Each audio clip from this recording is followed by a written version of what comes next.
So hello and welcome to my project, and today we're gonna have this second video for the fill out working terminal videos, and in that video I'll show you how to connect this real-time clock to be able to see the real time on your screen of your terminal, and that time will be even saved if you have the completely dead battery there. In addition to that, in this drawer I have the batteries, I have the booster, I have the fuse, and I have the switcher. And here even you can see the charging port, and here the main switch here when you can switch it on and switch it off.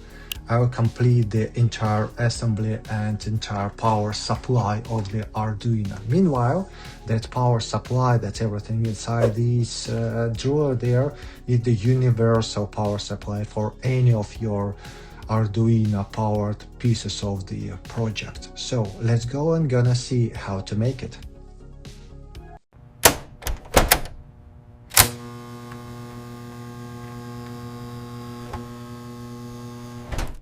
In the previous video, we have soldered and we have assembled everything regarding the terminal screen.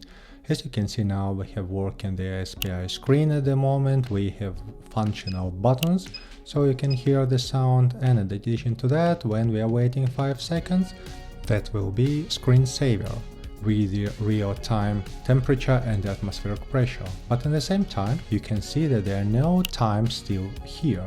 For that purpose, we need to solder inside the real-time clock sensor, that's this guy, and at the same time, of course, I want to have the separate battery power supply for that, as I don't want to supply it always by the USB Type-C cable. So let's start soldering.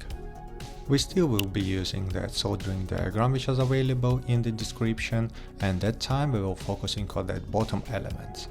And first up, what we are gonna do is to solder battery. I'm gonna use 14500 battery with 500 mAh capacity.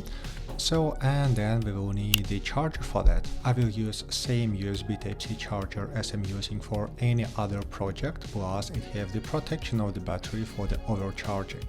And then actually we need a booster, because Arduino requires 5 volts power supply there, and our battery is giving only 3.7 volt, which would be insufficient for the Arduino. I'm gonna wire minus directly, but the plus line I will wire through the switch to be able to switch on and switch off our device. Then let's care about the protection a little bit. For that purpose I will use the self-restoring polyfuse there for 500 mA. And then we can close up the positive line here, where we wire the one end to the output of the fuse and the second end of the wire to the input of the booster. Then we will adjust our booster for the 5 volts outputs, and then we can use this power supply as the input to our terminal. Then we're gonna wire some capacitors to stabilize the power supply in terms of the peaks of the power consumption. That's gonna be electrolytic and ceramic capacitors. First couple I will wire at the output of the booster, and one more I will wire to the input to the booster, together with the second ceramic capacitor, like that.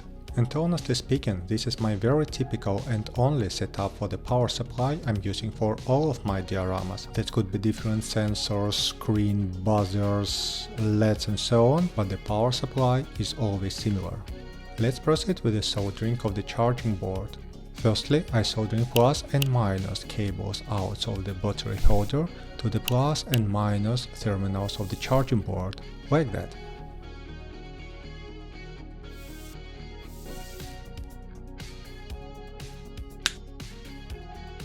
Then I'm wiring red cable to the output terminal of the charger.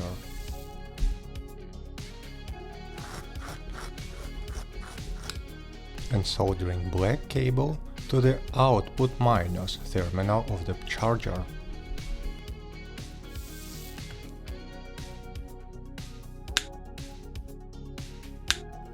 And now we have assembled charger together with the battery holder. At the next stage I am assembled switch together with the fuse block. How to do that? Actually I'm soldering one leg of the fuse to the one side of the switcher. It doesn't matter which leg you will solder, thus it is not polarity sensitive. That side of the switch where we wired the fuse would be positioned on. The other one, where we soldered nothing, is positioned off. When the fuse is soldered to the switch, we have to solder the piece of the wire to the other leg of the fuse. And actually our fuse block together with the switcher is ready. Then I'm gonna install that switcher to the body of the drawer. I have already prepared the hole, just using the regular drill and the file, and installing inside that hole that switcher we prepared. By couple drops of the superglue, I'm fixing the switcher on its place. Then I'm using the activator to make it hard. So we are ready for the further assembly. And then I proceed with the assembly of the capacitors block and just soldering together the legs of the ceramic and electrolytic capacitors together. And I solder that to the output of the booster. Pay attention to the polarity, as electrolytic capacitor have the sign minus, and that meaning that this leg expect to be on the minus terminal.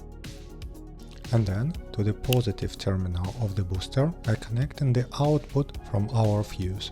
I'm using the same hole of the terminal where I put already the both positive legs of the capacitors block. Then I soldering minus output of the charger to the minus input of the booster.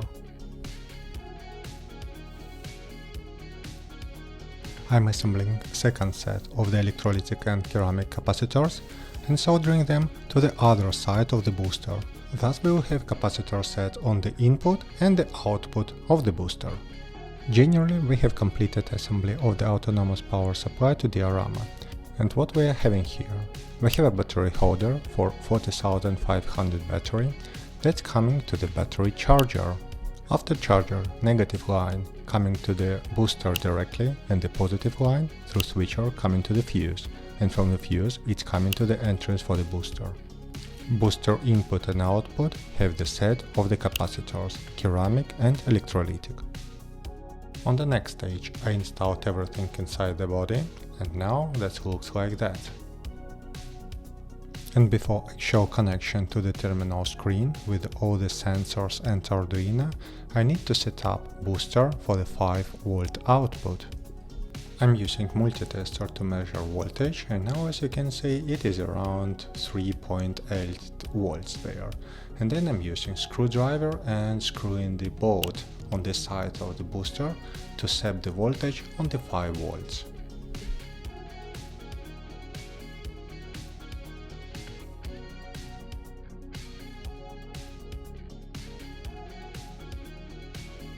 Now the voltage is correct and we're ready to wire the screen of the terminal. Nothing specific is coming here, I'm just wiring plus to plus, minus to minus, but I'm using the same wires to power on the Real Time Clock module. I'm using VCC and ground with the same cables. And then to enable our sensor we need data transmission and receival. And we are using data terminal as the SDA and we're using clock as the STL. And those cables we have already coming from the terminal connected to the A4 and A5 terminals of the Arduino Nano. And actually we are done here and we can test the final assembly. So, moment of truth, I'm changing the switcher position to the position on. And terminal is booting, so power supply is working correctly. Then we have to test the real-time clock sensor and we are waiting 5 seconds and voila, time is showing there. Then I can set up the correct time in the settings and we are ready to use it. As usual, you can find all the materials, Arduino code, the STL files, all the wiring diagrams and everything like the technical specification, the link in attachment. I hope that it would be useful for your project. Thank you for watching, and if you love this video, please click a like, press a subscribe. That's really helping my channel for develop, and see you next time. Thank you and bye bye.